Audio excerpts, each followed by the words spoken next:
क्या कौन सी ऐसी विधि है, कौन सी ऐसी तकनीक है जिससे कि जहाँ पर सब लोग फेल हो जाते हैं वहाँ पर आप हरा-भरा कर देते हैं? हमने एक निर्णय ये लिया कि प्रकृति में प्राकृतिक रूप से ही करें, कोई केमिकल ना डालें। एक समय था जब आपने खुद के पैसे से एक ज़मीन खरीदी और ज़मीन खरीदकर उस पर जंगल लगाया, तब लोग आपको पागल कहते थे। और आज आनंद महिंद्रा आपके लिए ट्वीट करते हैं, नरेंद्र मोदी आपके काम को बिल्कुल सराहते हैं, एप्रिशिएट करते हैं, द्रौपदी मुर्मू आपके काम को सराहती हैं, एप्रिशिएट करती हैं। कैसा लगता है ये मेहनत का फल जब मिलने लगता है? मन को बहुत आनंद होता है। आनंद इसके लिए होता है कि प्रकृति बहुत कुछ हमारे अंदर रखा है, शक्ति रखा है हमारे अंदर, आत्मविश्वास, आत्मबल रखा है। उस आत्मबल को बाहर ला करके बिना डर के, बिना संकोच के हमें आगे बढ़ना चाहिए। प्रकृति ज़रूर हमें साथ देता है। मुझे बहुत तकलीफ झेलना पड़ा है, नहीं झेला ऐसा नहीं। शहर बसाकर सुकून के लिए गांव ढूंढते हैं, बड़े मासूम हैं, हाथ में कुल्हाड़ी लिए पेड़ों की छांव ढूंढते हैं। जी हाँ, कुछ इसी तरह का नज़ारा आजकल हमें हर तरफ नज़र आ रहा है। परंतु एक शख्स ऐसा भी है जो कि दिन रात सिर्फ इसलिए देश के इस कोने से उस कोने जाते हैं जिससे कि किसी भी जगह जहाँ वो जा रहे हैं वहाँ पेड़ लगा सके, वहाँ पेड़ नहीं बल्कि बहुत सारे पेड़ लगा सके, बहुत सारे पेड़ नहीं बल्कि जंगल उगा सके। जंगल नहीं, आप उन्हें सघन वन कह सकते हैं। जी हाँ, पूरे देश में 128 से ज़्यादा सघन वन लगाने वाले और 32 लाख से ज़्यादा पेड़ लगाने वाले ग्रीन हीरो ऑफ इंडिया आज जयपुर में है। जी हाँ, राजस्थान की धरती पर है। शायद कोई ऐसा प्रोजेक्ट है जो कि राजस्थान को हरा भरा बना दे। आइए सबसे पहले तो उनका स्वागत करते हैं हमारे स्टूडियो अपडेट इंडिया में। सर बहुत बहुत स्वागत है, बहुत बहुत शुभकामनाएं और पधारो हमारे देश, स्वागतम। धन्यवाद, थैंक यू, खूब खूब धन्यवाद, आपने हमें यहाँ पधारने की अवश्य। तो आप रेगिस्तान की धरती, मरुधर की धरती, मतलब जिसे कहते हैं कि रेतीले धोरों की धरती पर आज पधारे हैं। सीधी सी बात है, अगर आप पधारे हैं तो कुछ हरी भरी खबर लेकर आए होंगे। यस, ये आपके लिए भी आश्चर्य होगा कि पिंक सिटी में ग्रीन हीरो का क्या काम है। जी हाँ, है ना, लोग पूछेंगे ऐसे ही, राजस्थान हरा भरा बनेगा कि नहीं बनेगा। जी। राजस्थान को पिंक सिटी कहा जाता है, तो ये रेगिस्तान है, तो रेगिस्तान में कैसा मुमकिन होगा हरियाली से भरा हुआ, एक जंगल से भरा हुआ, बहुत सारे फूल पौधों से भरा हुआ, बहुत सारे पक्षियों की आवाज़ से भरा हुआ, कीड़े मकोड़ों की जीवन जीता हुआ वसुधैव कुटुंबकम का हकीकत का एक नक्शा राजस्थान में बन सकता है क्या? ये एक बहुत बड़ी एक क्वेश्चन मार्क है सबके लिए। उसी क्वेश्चन मार्क का उत्तर देने के लिए आज मैं राजस्थान में आया हूँ। और हकीकत में राजस्थान में भविष्य में ऑलरेडी मैंने पाली, राजस्थान की जोधपुर की पाली जो है, वहाँ पे गिराधरा में 1,32,000 पौधे ऑलरेडी लगा चुका हूँ। फिर एक 50,000 पौधे लगाने के लिए वहाँ पे आज सर्वे करने के लिए वहाँ भी जा रहा हूँ। खास करके यहाँ पे जयपुर में भी 2 पहाड़ियों को अभी सर्वे कर करके आया हूँ, जहाँ 2 पहाड़ मिल करके लगभग 4 लाख पौधे कम से कम लगे।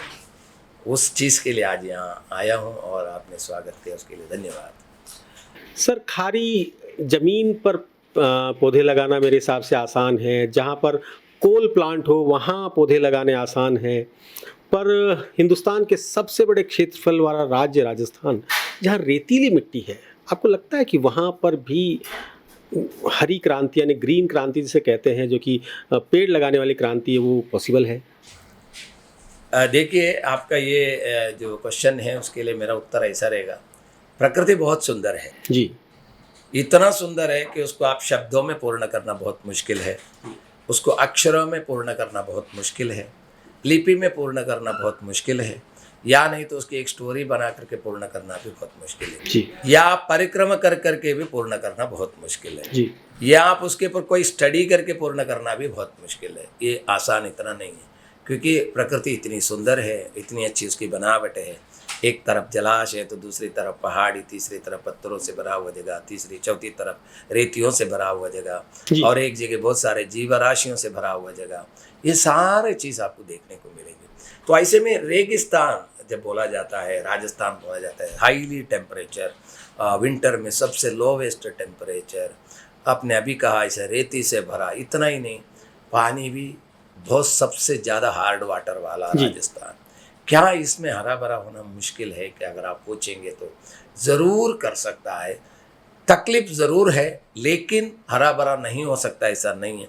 मेरा एक पॉइंट हमेशा रहता है कि nothing is impossible in this world, impossible is just a opinion. मतलब किसी की ओपिनियन ये हो सकता है कि वो बोलेगा कि ये नहीं हो सकता है, जी मगर ये सबके लिए वो ओपिनियन एक्सेप्टेबल नहीं होना चाहिए। और हाँ, हम ज़रूर कर सकता है, ऐसा एक हिम्मत के साथ आकर के करने वाला भी होना चाहिए। ऐसे में मैं प्रकृति के लिए हर एक जगह जहाँ भी चैलेंजिंग एरिया था, जो लोगों ने कहा कि यहाँ एक पौधे भी लगा करके दिखाओ तो हम मान जाएंगे, ऐसा लोग बोलते थे, ऐसे जगह पर हमने पौधे लगा करके जंगली बना करके दिखाया है। तो ऐसे में राजस्थान की जब धरती में मैं आया हूँ, अलग अलग जगहों पर राजस्थान में जब देखा हूँ, तो पहले छोटे छोटे प्रोजेक्ट्स अलग अलग जगहों पर किया ही हूँ, लेकिन जयपुर के अंदर पहली बार यहाँ पे आया, देखा, तो मुझे ऐसा लगता है कि राजस्थान को एक सह्याद्री हिल्स जिसको हम लोग बोलते हैं, हरा भरा घना जंगल से भरा हुआ, एक दक्षिण की तरफ जाता है तो कैसा आपको पहाड़ियाँ दिखती है, पूरी हरा भरा जंगल से भरा, इसी तरह राजस्थान भी बन सकता है। और ये मुमकिन नहीं है, अगर बोलते लोग कि भाई बहुत मुश्किल है, लेकिन ये नामुमकिन नहीं है तो मुमकिन तो हम करके दिखा सकते हैं। इसको नामुमकिन नहीं है, ये कर सकते हैं हम लोग। इसको कठिन है मगर कर सकता है। लोगों ये कहेंगे कि तकलीफ है, तकलीफ तो ज़रूर है, मगर ये सुंदर वन बन सकता है और एक उदाहरण बन सकते हैं, विश्व के लिए एक उदाहरण बन सकता है, जो लोग इसको फिर रेप्लिकेशन कर सकते हैं कि अन्य जगहों पर जहाँ बहुत कठिन जगह उनको दिखता है, तो ऐसे जगह पर यहाँ ये कठिन है तो यहाँ करना तो बहुत आसान है, कर सकते हैं। आसान है इन द सेंस उसके पीछे लग करके कि बच्चे को कैसा हम लोग केयर करते हैं, ऐसा उसको लालन पालन कर करके 3 साल 4 साल उसको संभालना होगा, उसके बाद वो हमें संभालेंगे। जी जी हाँ, हमारे दर्शकों को याद दिला दें कि पिछली बार जब हम ग्रीन हीरो ऑफ इंडिया से मिले थे, तब इन्होंने बताया था कि किस प्रकार से कटे हुए पेड़ से गिरे हुए घोंसले में से जब एक चिड़िया इनकी तरफ देख रही थी, तब इन्होंने निर्णय लिया था कि मैं सब कुछ छोड़कर सबसे पहले जंगल लगाना शुरू करूँगा, सघन वन लगाना शुरू करूँगा, जिससे कि इस तरह के जो घोंसले, जो घर जिनके उजड़ गए हैं, उन्हें मैं दोबारा से उन्हें उनका घर वापस दिला सकूँ। तो सर, कहाँ तक पहुँचा मिशन? थोड़ा सा सेटिस्फैक्शन, थोड़ी संतुष्टि महसूस होती है जब आप चिड़ियों को देखते हैं अपने घोंसलों में से निकल कर देखते हुए, जाते हुए या वापस आते हुए?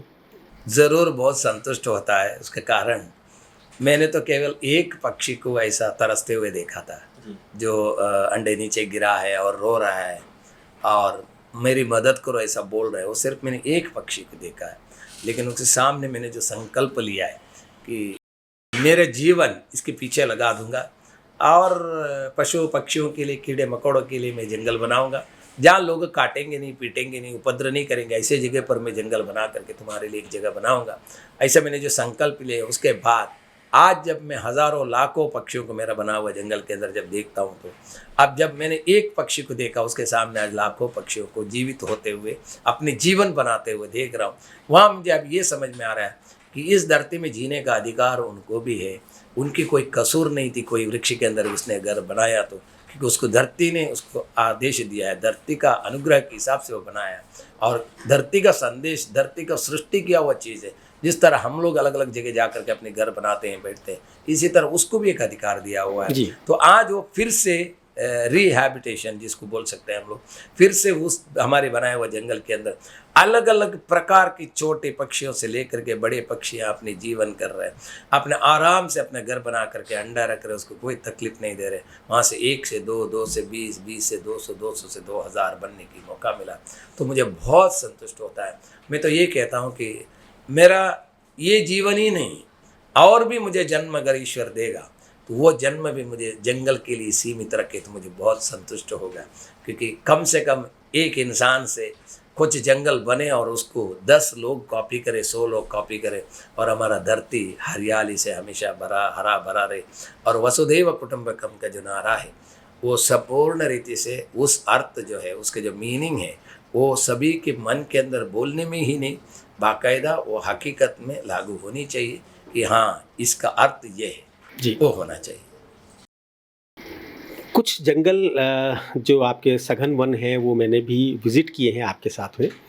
अक्सर आपको ऐसी जगह दी जाती है जहाँ पर पेड़ पौधे उगना अपने आप में नामुमकिन है, ठीक है, ये इसे विडंबना ही कहिए कि हम पृथ्वी में इतने बड़े भूभाग में से आपको वो जगह मिलती है जो कि किसी काम की नहीं है, परंतु उसे भी आप हरा-भरा कर देते हैं। क्या कौन-सी ऐसी विधि है, कौन-सी ऐसी तकनीक है, जिससे कि जहाँ पर सब लोग फेल हो जाते हैं, वहाँ पर आप हरा-भरा कर देते हैं? देखिए सब लोग फेल होने का बहुत सारा रीज़न है। सब लोग जब पौधे लगाते हैं तो बरसात के सीज़न में पौधे लगा दिया, 2-4 वैरायटी के पौधे लगा दिए जिसको बरसात के पानी की ज़रूरत है, बाद में ज़रूरत ना हो, ऐसा हो करके उसको लगा दिया। उसके बाद एक फ़ोटो खींच लिए, उसके बाद एक पत्र में छप गया, उसके बाद फिर उसके ऊपर ध्यान देता वो लोग बहुत ही कम है और उसकी संरक्षण नहीं करते। जी। ना उसको फेंसिंग होती है, ना उसको वाटरिंग सिस्टम होता है, ये सब नहीं होते। जो पूर्व काल का जो धरती में से जो उगा हुआ फॉरेस्ट है, उसके बाद कुछ लगा हुआ जो है वो है, उसके बाद किसी ने उसको ध्यान दे करके अच्छे से बनाया नहीं। एक और हमेशा क्या होता है, जहाँ लोग जो रहते हैं सबसे ज़्यादा जो एरिया है वहाँ पे डेवलपमेंट सबसे ज़्यादा होता है। जी। तो अभी जो कुछ एरिया ऐसा हो जाता है जो हिली एरिया हम लोग जिसको बोलते हैं, बहुत पत्थर से भरा पहाड़ी एरिया है, दरिया किनारे की जो रेतीला जगह है, किसी को नहीं चाहिए, कोई काम के लिए यूटिलाइज नहीं कर रहे हैं। हमें पता है कि वो जगह कोई कभी यूटिलाइज करने के लिए लेगा ही नहीं और उस जगह कभी डेवलपमेंट में जाएगा नहीं। उसी जगह को देख करके हमने जंगल बनाने का संकल्प लिया कि जहाँ कोई उपयोग के लिए ना ले रहा हो वहाँ अगर हम जंगल बना देवे तो वो जंगल शाश्वत एक जंगल बनकर करेगा। तो उसको कैसा बना सकता है, जब ऐसी टाइप की मिट्टी में, अच्छी टाइप के पहाड़ों में जाने के बाद हमने एक निर्णय ये लिया कि प्रकृति में प्राकृतिक रूप से ही करे, कोई केमिकल ना डाले। ऐसे में हमने सबसे ज़्यादा गौमूत्र उसमें यूज़ करना शुरू किया, उसके बाद गोबर यूज़ करना शुरू किया, उसके बाद कोकोपीट हो गया, उसके बाद राइस हस्क चावल की जो कुस्की बोलती है उसको हम लोग ले रहे हैं। फिर प्लांटेशन करने के लिए जेसीबी से मिट्टी को बाकायदा अच्छे से ओपन किया जाता है। उसमें प्लांटेशन करने के बाद उसको अच्छे से ड्राई ग्रास से मल्चिंग किया जाता है। उसके बाद उसको 3 साल तक अच्छे से स्प्रिंकलर से पानी दिया जाता है, पालन पोषण किया जाता है। उसके बाद वो एक जंगल का रूप लेता है। उसके लिए हमने एक जापान का तंत्रज्ञान, मियावाकी तंत्रज्ञान का नाम है, उसको हमने सोच करके बनाए कि इस तरह बनाए। उसमें से कुछ अंश को हम लोगों ने साथ में उसको ले करके बनाए। लेकिन अभी भारत का भौगोलिक इतिहास के हिसाब से, वातावरण के हिसाब से, वायु वातावरण के हिसाब से, मिट्टी के हिसाब से हमने बहुत सारे चेंजेस उसमें कर करके अब भारत में वो भारत वन बन करके विकसित होना शुरू हुआ है। तो विकसित भारत में विकसित भारत वन एक रूप लिया हुआ है। तो उस तरह उसको बना रहे, प्योरली ऑर्गेनिक मेथड में उसको हम लोग बना रहे हैं। सारे हमारे भारत का ही पेड़ उसमें लिया जाता है, कोई भी इंटरनेशनल बाहर के गांव से आया हुआ कोई पेड़ उसमें नहीं ले रहे। नेटिव स्पीसीज ही सबसे ज़्यादा लिया जाता है। उसके वजह से ग्रोथ बहुत अच्छा होता है और साथ में मिट्टी का संरक्षण भी हो रहा है, हवा का संरक्षण भी हो रहा है। अगर आप टेम्परेचर की बात करें तो हमने जहाँ फॉरेस्ट बनाया वहाँ 1 साल के बाद बाहर का टेम्परेचर से 10 से 12 डिग्री की कम से कम व्यत्यास उसके अंदर देखने को मिलता है। तो ये ही एक अनोखा अंदाज से जंगल बनाने का। जी हाँ, बिल्कुल। मियावाकी पद्धति की बात करें तो मियावाकी पद्धति वो है जिसमें पेड़ों को बहुत पास-पास लगाकर और ऐसे पेड़ लगाए जाते हैं जो थोड़ा जल्दी ग्रोथ करते हैं। उसके अलावा और भी बहुत सारी पद्धति उसमें काम में ली जाती है। परंतु सर, क्या ऐसा नहीं है कि मियावाकी जो पद्धति है उससे उस देश से ज़्यादा उसे अब आप हिंदुस्तान में ज़्यादा प्रयोग में ला चुके होंगे और मियावाकी से ज़्यादा मेरे को लगता है ये आपकी पद्धति कहलानी चाहिए? यस, ज़रूर है, ज़रूर। इसको भारत के अंदर जो हमने इसको जो कल्चर जो डेवलप अभी किया है, इसको अभी भारत वन का नाम से, विश्व भर में भारत वन का नाम से जाना चाहिए। जी। क्योंकि क्या होता है, मियावाकी में हमने देखा है कि मियावाकी मेथड को जो लोग मियावाकी मेथड से जो लोग कर रहे हैं वो लोग वहाँ जहाँ पेड़ लगाना रहता है वहाँ का मिट्टी को निकालते हैं, वहाँ फिर दूसरी जगह से लाल मिट्टी ला करके डाल रहे हैं, उसके बाद फिर जंगल उगा रहे हैं, इस तरह उसको कर रहे हैं। तो मार्किंग कर रहे हैं, इस तरह कर रहे हैं। तो ये प्रैक्टिकली करने वाला चीज़ नैसर्गिक चीज़ से करता हुआ दिख नहीं रहा मुझे। जैसे हम लोग गार्डन बनाते हैं ऐसा हो गया। तो हमने उसमें बहुत बदलाव लाया। मार्किंग नहीं करना, हम तो जंगल बना रहे तो मार्किंग नहीं करेंगे। और ऊपर से जेसीबी से मिट्टी निकाल करके दूसरी लाल मिट्टी वहाँ ला करके आप डाल रहे हैं, इसका मतलब आप कहीं ना कहीं दूसरा जगह को नुकसान कर रहे हैं, फिर इधर भर रहे हैं। तो वो चीज़ नहीं करना है। मुझे ये चीज़ करना है कि जहाँ जैसा मिट्टी हो, जहाँ जैसा पहाड़ हो, जहाँ जैसा पत्थर हो, वहाँ का वहीं पौधे लगा के वहीं जंगल बनाए, ताकि वहाँ जो पेड़ पौधे जो उगेगा वो वहाँ प्राकृतिक रूप से उसको हर चीज़ को अडॉप्ट कर लेगा और वहीं ग्रो होने में उसको आसान बन जाएगा। इसके लिए कोई भी देश इस अच्छी तरीके से अगर उसको जंगल बनाने का तरीका ढूंढना चाहिए तो मुझे लगता है भारत वन को अपनाना चाहिए। क्योंकि मियावाकी मेथड और इसमें बहुत बड़ी अंतर इस तरह देखने को मिलेगा। जी, क्योंकि भारत की भौगोलिक परिस्थिति भी बहुत अलग-अलग है। आप जिस तरफ जाएँगे, जिस स्टेट में जाएँगे, वहाँ की भौगोलिक परिस्थिति, वहाँ का जलवायु, वहाँ का मिट्टी सब कुछ अलग-अलग है। तो किसी एक मेथड से आप सब जगह जंगल नहीं उगा सकते, परंतु आपने 128 जंगल अलग-अलग राज्यों में उगाए हैं, तो निश्चित तौर पे आपने अपना कोई मेथड डेवलप किया है, जिसे आप भारत वन पद्धति कह सकते हैं। चलिए, किस तरीके से आप जब इस तरह के जंगल उगा रहे हैं, सघन वन उगा रहे हैं, क्या आपको लगता है कुछ लोग आपको फॉलो कर रहे हैं? हाँ, मुझे बहुत सारे, मेरा अभी एक लक्ष्य छोटा बच्चों के ऊपर है, जी, जो नर्सरी से लेकर के 10वीं तक का 12वीं तक का जो बच्चे हैं, मैं चाहता हूँ कि ये बच्चे इसको फॉलो करें। और कुछ लोग, अभी बड़े लोग इसको फॉलो कर रहे हैं, कुछ बनाने की कोशिश भी कर रहे हैं, कुछ बना भी रहे हैं, लेकिन मेरा फोकस स्टूडेंट्स के ऊपर है, क्योंकि वो है हमारा ये भूमि का भविष्य। बच्चे इसको अपनाने लगेंगे तो ये हमारी धरती बचेगी। और बच्चे इसको अपनाने के लिए हमने उसके एक नया नियम शुरू किया। मैंने जो भी हमारी बड़ी साइज की जंगल बन रहा है, उसको हम लोग ने एक स्टडी सेंटर के तौर पे रखने को शुरू कर दिया है। उसको हमने ऐसा नाम भी दिया है कि भारत वन विद्यालय। ताकि वन विद्यालय मतलब वहाँ पे कोई कंस्ट्रक्शन आपको नहीं मिलेगी जी, कोई भी बच्चा कोई भी समय में कोई भी देश से आकर के वहाँ पे प्रकृति के बारे में सब कुछ एक जगह पे सीख सकता है। मट्टी के बारे में वहाँ पे सीख सकता है, मट्टी में रहता हुआ जीवाणु के बारे में सीख सकता है, पेड़ पौधों के बारे में सीख सकता है, उसके पत्तों के बारे में सीख सकता है, उसके फूल के बारे में, अन्य अन्य प्रकार के फूल खिलते हैं उसके बारे में सीख सकते हैं, अन्य अन्य फल उसमें खिलते हैं उसके बारे में हम लोग सीख सकते हैं। उसके अलावा अन्य अन्य प्रकार के पक्षी और अन्य अन्य प्रकार के जीवी वहाँ अपने आप जो तैयार हो रहे हैं उसके बारे में भी बच्चे एक ही जगह पर स्टडी कर सकते हैं, जो अब स्मृति वन में बच्चे लोग कर रहे हैं। हमारी जो स्मृति वन जो कच्छ में बनी है, विश्व का सबसे बड़ा मियावाकी फॉरेस्ट, जहाँ आज PhD करने बच्चे लोग आ रहे हैं, एनवायरमेंट स्टडी के स्टूडेंट्स आ रहे हैं, बॉटनी स्टडी के स्टूडेंट्स आ रहे हैं। वो इसके लिए आ रहे हैं कि उसको एक जगह पर अलग अलग प्रकार के पत्तों की, पेड़ों की जानकारी लेने को मिल रहा है, अलग अलग प्रकार की जीवराशि की ध्यान लेने को मिल रहा है। नहीं तो उनको अलग अलग प्रकार के पेड़ देखने के लिए अलग जगह जाना है, उनको अलग अलग जीवियों को ढूंढ करके अलग अलग जगह जाना है। उनको एक जगह आने से ये सारे चीज़ों को देखने को मिल रहा है। इसके लिए मेरा सबसे ज़्यादा फोकस आने वाला जो भविष्य, जो बच्चे हैं, केवल पुस्तक का पढ़ाई, पुस्तक का सीखने की अलावा अभी जो मॉडल चल रहा है, तो आपको पता है कि 12 के बाद बच्चे के पास ऑप्शन आता है कि वो फॉरेस्ट्री डिपार्टमेंट में जाना चाहता है तो स्टडी, बॉटनी लेना चाहता है तो एनवायरनमेंट लेना चाहता है तो एग्रीकल्चर लेना चाहता है तो जा सकता है। अन्यथा बच्चों के पास वो ऑप्शन अभी नहीं है। वो छोटा एज में 5वीं 6वीं 7वीं में पढ़ता हुआ बच्चे को आप सिटी का बच्चे को ला करके उसके सामने 10 प्रकार के पेड़ के पत्ते रख करके पूछ लीजिए, उसमें आम का पत्ते को भी रखिए। मैं चैलेंज करता हूँ, सिटी के बच्चे आम का पत्ता भी पहचान नहीं पाएंगे। मैंने अभी रिसेंटली किया है, गांव केड़ा का स्कूल का बच्चों को लिया और सिटी का बच्चों को लिया। सिटी का 10 का 10 बच्चे एक भी पत्ता पहचान नहीं पाया, लेकिन गांव केड़ा का बच्चे 10 में से 9 पहचाना, केवल एक नहीं पहचान पाया। ये है अंतर। तो मैं इसको कनेक्ट करना चाहता हूँ बच्चों को कि नई पीढ़ी जो है वो हर पेड़ पौधे के बारे में जानकारी ले सके। जिस तरह का फॉरेस्ट में डेवलप करना चाहता हूँ, केवल एक जंगल नहीं, केवल एक पौधा लगा करके एक फॉरेस्ट नहीं, बल्कि एक विज्ञान केंद्र प्राकृतिक रूप का बन सके। मतलब आप कुल मिला के ये सिखाना चाहते हैं कि आसमान से अगर बादलों को डाउनलोड करना है तो पृथ्वी पर एक पेड़ अपलोड करना पड़ेगा। जरूर जहाँ पेड़ पौधे जंगल आप उगाया होगा वहाँ प्राकृतिक रूप से बादल अपने आप खींचा जाता है और अच्छे बरसात होती है। और बरसात का पानी जो है ये पेड़ पौधे जो जंगल जमीन के अंदर जल स्तर में उसको जमा करने के काम करता है। बह के वेस्ट होकर के फिर नदी में जा कर के, समुद्र में जा कर के वेस्ट नहीं होता है। इसके लिए जहाँ भी हमारी जंगल बनी वहाँ सब जगह पर जल स्तर बढ़ चुका है।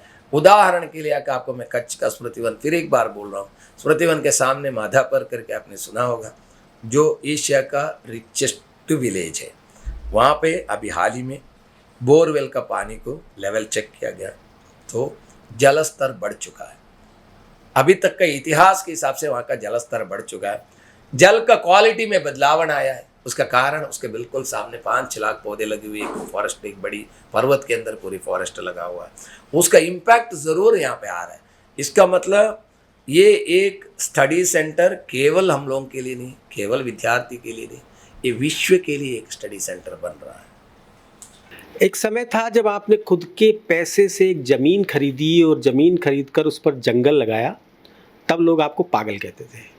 और आज आनंद महिंद्रा आपको आपके लिए ट्वीट करते हैं, नरेंद्र मोदी आपके काम को बिल्कुल सराहते हैं, अप्रिशिएट करते हैं, द्रौपदी मुर्मू आपके काम को सराहती हैं, अप्रिशिएट करती हैं। कैसा लगता है ये मेहनत का फल जब मिलने लगता है? देखिए, कोई भी आदमी एक रास्ते से जब गुजरने की कोशिश करता है तो किसी को ये लगता है कि यह रास्ता कहीं ना कहीं जा कर के ख़त्म हो जाएगी, उसके आगे रास्ता नहीं मिलेगा। जी। कोई ये सोचता है कि 1 किलोमीटर के बाद फिर एक रास्ता कहीं निकलता होगा, फिर कोई ये सोचता है कि 10 किलोमीटर के बाद हो सकता है एक और रास्ता और निकल रहा होगा, वो रास्ता बहुत अच्छा होगा, मुझे पीछे नहीं आना है। तो इसी तरह हम लोग जीवन में कभी भी कोई भी चीज़ में से पीछे नहीं हटना चाहिए। तो ऐसे में बहुत सारे कठिनाइयों को अपने को गुजर करके जाना पड़ता है। कोई कभी आपको पागल बोल सकता है, कोई आपको बोल सकता है इसके पास मंदबुद्धि है, बुद्धि इसको नहीं है। कोई ये भी बोल सकता है कि इसको काम धंधा कुछ है नहीं, इसके लिए वो ये कर रहा है। आप ये सारे चीज़ को आपको झेलना है। इसी तरह मेरे साथ भी हुआ है। मुझे लोगों ने, जब मैं दरिया किनारे का फॉरेस्ट बना रहा था, रेती में जब पौधे लगा रहा था, तो मुझे पागल बोला गया है। तो इसके लिए आज भी मैं लोगों को बोलता हूँ, जो पागल बनाए हुए जंगल को आप देखिए, आपने खुद प्रत्यक्ष आपने देखा है, उसके अंदर आपने अपने शूट भी लिया है। बहुत सारे लोग, अन्य लोग वहाँ पे आकर के अपना वीडियो बना रहे हैं, फॉरेन कंट्री से लोग वहाँ पे आ रहे हैं, आकर के उसका शूट कर रहे हैं। तो आज मन को बहुत आनंद होता है। आनंद इसके लिए होता है कि प्रकृति बहुत कुछ हमारे अंदर रखा है, शक्ति रखा है हमारे अंदर, आत्मविश्वास, आत्मबल रखा है। उस आत्मबल को बाहर ला करके बिना डर के, बिना संकोच के हमें आगे बढ़ना चाहिए। तो प्रकृति ज़रूर हमें साथ देता है। मुझे बहुत तकलीफ झेलना पड़ा है, नहीं झेला ऐसा नहीं। आज भी कुछ जगहों पर प्रोजेक्ट कर रहा हूँ तो बहुत तकलीफ मुझे झेलने आ रहा है। अभी आपके पास में आने से पहले ही मुझे एक मेरा साइट में से फ़ोन आया कि साहब 22 फीट ड्रिल कर रहा हूँ, 22 फीट तक प्लास्टिक निकल रहा है। अभी आप सोच सकते हैं, बोरिंग के लिए ड्रिल कर रहे हैं, 22 फीट तक प्लास्टिक ही निकल रहा है, तो काम कर नहीं पा रहे। बोले सर यहाँ कर नहीं सकते, शिफ्ट करना पड़ेगा दूसरी जगह, बोरवेल यहाँ हो नहीं सकते। कारण पूरा नगर पालिका बरसों से डंपिंग करता हुआ जगह है। उस जगह को आज मैं सुंदर बना रहा हूँ और उस जगह को मैं हरियाली से भरा एक जंगल बना रहा हूँ। 1,08,000 पौधे लगा करके उसके मुझे जंगल बनाना है। मेरे लिए बहुत कठिन है, मुझे पता है। आज भी लोग उसको देख करके फिर हंस रहे हैं कि इस कचरा डालता हुआ जगह को कैसे ये इंसान जंगल बनाएगा। जब जंगल बन करके खड़ा रहेगा तभी लोगों को पता चलेगा कि हाँ ये भी पॉसिबल है। तो इस तरह है, बहुत सारे कठिनाइयों को झेलना पड़ता है और कठिनाइयों को झेल करके अगर आगे जाता है तो सक्सेस ज़रूर होता है और वो सक्सेस दूसरों के लिए एक मादरी भी हो जाता है। क्योंकि मैं इस धरती में शाश्वत नहीं हूँ, मेरे बाद कोई ना कोई इसे अडॉप्ट करने की ज़रूरत है। तो जब मेरी ये शक्ति को देख करके लोगों को ये संभव दिमाग के अंदर लगने लगेगा कि हाँ जब इसने किया है तो मैं क्यों नहीं कर सकता है, तो ये होना बहुत ज़रूरी है। इसके लिए मेरे अंदर ताकत और बढ़ जाती है सकता। जी हाँ, बिल्कुल बिल्कुल सही बात आप कह रहे हैं। जो चलने की शुरुआत करते हैं वो मंजिल को पार करते हैं। आप चलने का हौसला तो रखिए, आप जैसे मुसाफिर का तो रास्ते भी इंतज़ार करते हैं। तो नायर साहब, आप हमारे स्टूडियो में आए, आप हमारे राजस्थान में आए, हमारे जयपुर में आए, आपका आना अपने आप में शुभ लक्षण है। आप अगर कहीं पर पहुंचते हैं तो निश्चित तौर पे कहीं ना कहीं हरियाली की निशानी वहां पहुंचती है। क्या कहना चाहेंगे हमारे दर्शकों को, उस युवा पीढ़ी को जो कि इस समय रील संस्कृति में डूबी हुई है परंतु उसे रियल जो फैक्ट्स हैं वो नहीं पता कि पेड़ लगाना बहुत ज़रूरी है? मैं जो ये दर्शकों को एक चीज़ ये कहना चाहूँगा, ये आपका ही माध्यम के द्वारा, कि एक पेड़ एक दिन लगाना ही काफ़ी नहीं है। हर एक सेकंड हम लोग इस धरती से कुछ ना कुछ ले रहे हैं, उसमें एक है श्वास, जो ऑक्सीजन जिसको कहते हैं। हर एक सेकंड हम लोग ले रहे हैं, भले बाकी सब चीज़ 1 मिनट बाद, आधे घंटे बाद, 1 घंटे बाद ले रहे हैं, लेकिन श्वास जो है हर एक सेकंड ले रहे हैं। और वो जो दे रहे हैं और हमारा जो कार्बन निकलता है उसको जो ले रहे हैं वो केवल वृक्ष है, वृक्ष के अलावा दूसरा कुछ भी नहीं है। इसके लिए वृक्ष साल में एक बार नहीं लगाइए, वृक्ष हर रोज लगाने का संकल्प लीजिए और जिस वृक्ष को लोगों ने लगाया उसके संभालने का संकल्प भी लीजिए। साथ साथ में सिर्फ वृक्ष नहीं, छोटे छोटे जीवाणु के बारे में भी सोचिए। और हम लोग जो प्लास्टिक और यूज एंड थ्रो रास्ते में डाल करके उससे जो गंदगी फैला करके जो प्राकृतिक रूप से जो पौधे उगनी चाहिए वो उगना भी रोक दिया है, उसको कम से कम हम लोग दूर कर सकता है। कम से कम रीयूज रिसाइकल मॉडल को अपनाएंगे, गंदगी को कम करेंगे, पानी में गंदगी ना डालेंगे, पानी का संरक्षण करेंगे, साथ साथ में जीव राशि को जितना हो सकता है उतना संरक्षण करेंगे। केमिकल एग्रीकल्चर सेक्टर में, फार्मिंग सेक्टर में केमिकल बिल्कुल यूज़ नहीं करना। मैं इस माध्यम से आप सब लोगों को संदेश देना चाहता हूँ। प्रकृति बहुत सुंदर भी है, प्रकृति बहुत भयंकर भी है। अगर जिस दिन तांडव ले लिया उसी दिन हमारे कोई विज्ञान काम नहीं करेगा। वो आप लोग अभी देख रहे, हमारी कितनी बड़ी टेक्नोलॉजी यूज़ कर करके बनाया हुआ कार और व्हीकल्स आज माचिस बॉक्स के जैसा, पत्ते के जैसा पानी में तेल करके जा रहे हैं। ऐसी जल प्रलय सामने आ रहा है, ऐसी अग्नि दुरंत सामने आ रहा है, ऐसे ही वायु दुरंत सामने आएगा। कोई विज्ञान काम नहीं करेगा, कोई मॉडल काम नहीं करेगा, कोई टेक्नोलॉजी काम नहीं करेगा। अगर काम करेगा तो प्रकृति संरक्षण करने का संकल्प जो है ना, वो ज़रूर काम करेगा। ये दर्शकों के लिए मेरा स्पेशल संदेश है। जी हाँ, बहुत बहुत धन्यवाद सर, आप हमारे स्टूडियो में पधारे। और जब इनसे पिछली बार मैं मिला था सिर्फ 1.5 महीने पहले, 2 महीने पहले, उस समय 120 जंगल इन्होंने लगाए थे। अभी 128 हो चुके हैं और बहुत जल्द मुझे लगता है जब मैं इस बार दोबारा मिलूंगा तो 150 आपकी गिनती में हो जाएंगे। आप इसी प्रकार अपनी गिनती को जारी रखिए, अपनी कैलकुलेशन को जारी रखिए, अपने पेड़ों को लगाते रहिए। और आप, जी हाँ, आप लोग भी इनसे प्रेरणा ले सकते हैं। और ज़रूरी नहीं कि आप सब जंगल लगाएं, परंतु एक पेड़ कम से कम आप भी लगा सकते हैं। केवल लगाना नहीं है, उसे लगाना है और उसे बड़े होने तक उसकी सार संभाल रखनी है, क्योंकि बड़े होने के बाद वो आपको संभालेगा। बहुत बहुत धन्यवाद, बहुत बहुत नमस्कार। धन्यवाद। वंदे भारत।